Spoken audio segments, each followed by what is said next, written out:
10h. Radio Côte d'Ivoire, le bulletin d'info. Sorosita. Bonjour à tous et merci de nous rejoindre au 27e congrès de l'UPU, l'Union postale universelle ici à Abidjan. Tout est fin prêt pour l'événement qui se tiendra du 9 au 27 août prochain. Cet événement qui recevra 192 pays se fera en mode hybride, c'est-à-dire en présentiel et de façon virtuelle compte tenu de la Covid-19. Plusieurs étapes lors de ce congrès, les précisions de Roger Adom, ministre de l'économie numérique, des télécommunications et de l'innovation. Le premier jour, donc le 9 août, ce sera la cérémonie d'ouverture, qui sera donc bien évidemment présidée par Son Excellence, Monsieur le Président de la République, Son Excellence Alassane Ouattara. Ensuite, il y aura la conférence ministérielle le 10 août, et à partir du 11 août vont démarrer les travaux en commission. Mais il y aura près de 250 résolutions qui seront analysées et traitées. Et à partir donc du 25 août, on va passer au vote, au renouvellement des instances de l'Union postale universelle. Donc les instances sont élues pour 4 ans. Donc on va élire un nouveau directeur général, on va élire aussi le directeur général adjoint, ou vice-directeur général, et puis après ça, on va aussi élire les membres du conseil d'administration et les membres du conseil d'exploitation. Sachant que, étant donné que le congrès aura lieu à Abidjan, la présidence du conseil d'administration sera tenue pendant les 3 ans ou 4 ans à venir par la Côte d'Ivoire.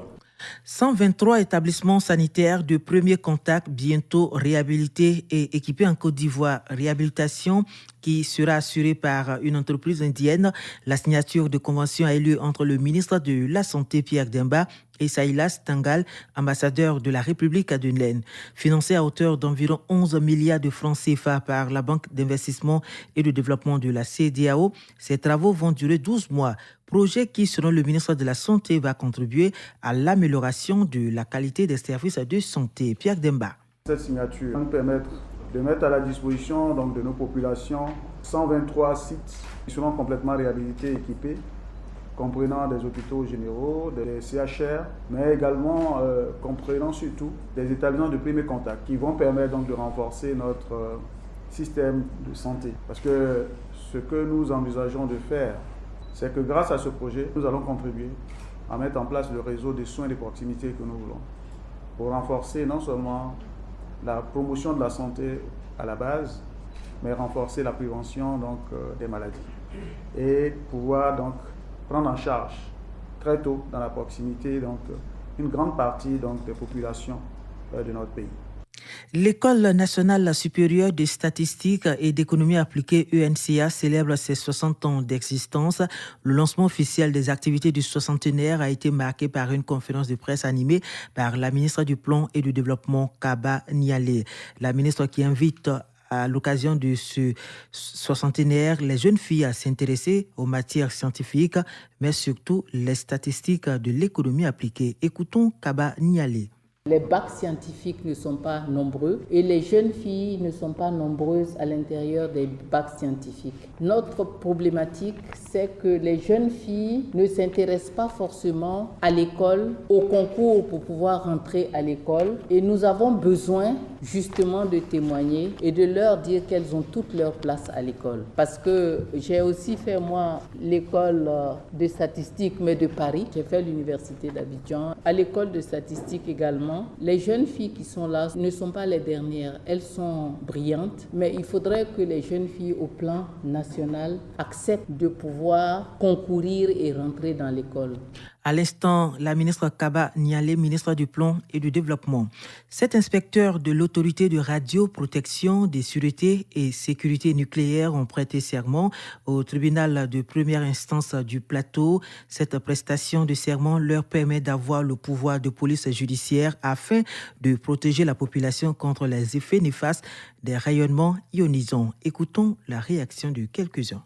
Professeur Monéa, Georges Alain, directeur général de l'autorité de radioprotection, de sûreté et sécurité nucléaire. C'est des agents qui contrôlent, qui veillent à l'application de la réglementation en matière de radioprotection. Ces agents aussi doivent être juste devant cette réglementation. Donc, c'est une joie pour que ces agents soient considérés comme inspecteurs assermentés. Madame Adou, née Adjeakwa Christiane, inspectrice à l'ARSN. Je suis très émue d'avoir prêté serment ce jour. Il y a une joie immense qui m'anime parce que j'ai désormais un pouvoir légal qui me permet de mener à bien mon activité en tant qu'inspectrice. Les Ivoiriens réagissent à la rencontre entre les présidents Alassane Ouattara et Laurent Gbagbo. Ils sont nombreux à se dire satisfaits de l'entretien entre les deux hommes. Ils saluent l'initiative qui, selon eux, constitue un véritable coup d'accélérateur à la réconciliation nationale. On les écoute. Joël Kouadé, on attendait ça depuis longtemps. Parce qu'en Côte d'Ivoire, les gens se regardaient en chien de faïence. Or, ici, normalement, quand on regarde l'Ivoirien, n'aime pas parler. Mais avec la crise politique, chacun était dans son camp retranché. Hier, les deux se sont rencontrés, ça fait que l'atmosphère était détendue maintenant. On peut dire que c'est une liberté maintenant. Jacques a ici, mais je pense que la rencontre d'hier a prouvé effectivement que ces deux personnes-là, ils ont l'appris de se causer. C'était le souhait de tout un chacun. Dans la fraternité ivoirienne, moi je pense que c'est une très bonne chose. Si lui-même étant président, il a été acquitté et puis il est rentré en Côte d'Ivoire, il est normal que tous les prisonniers politiques de 2010 jusqu'à ce jour soient libérés. Miss, comment les Ivoiriens n'ont pas pensé un seul instant que ça pouvait se réaliser. Vu les rancœurs, ce qui se disait, d'autres même pensaient que dès que le président Gbagbo venait, il allait avoir peut-être une autre guerre. Ça n'a pas été le cas. Et d'ailleurs, même je dirais qu'ils ont mis même la honte même sur la population parce que les deux se sont rencontrés. On va pas chercher à voir dans le cœur de tout un chacun de ce que chacun pense de son ami. Mais déjà, l'initiative est déjà une bonne chose. Dans l'ouest de la Côte d'Ivoire, Guiglo et Dieukwé auront de l'eau potable dans les robinets sans interruption.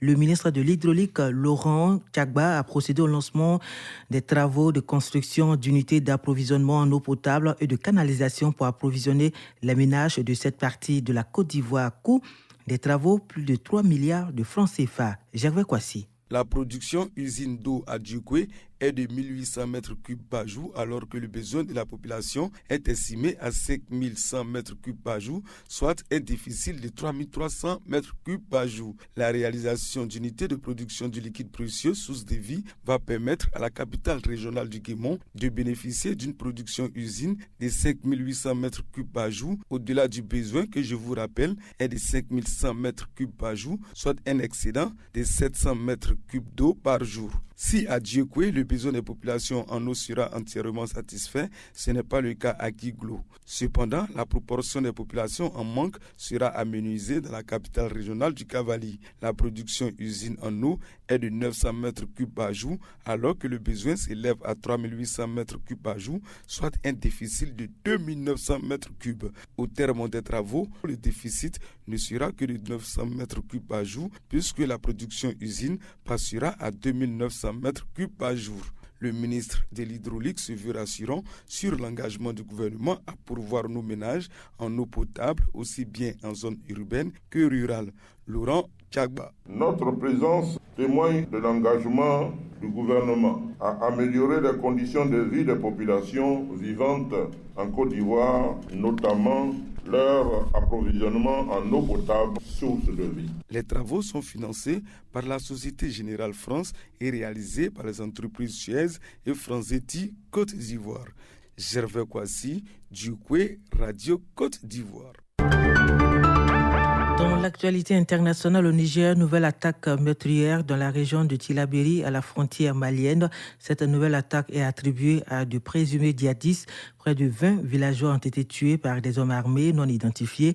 La bande frontalière entre le Niger et le Mali est de plus en plus dangereuse pour les populations qui y vivent.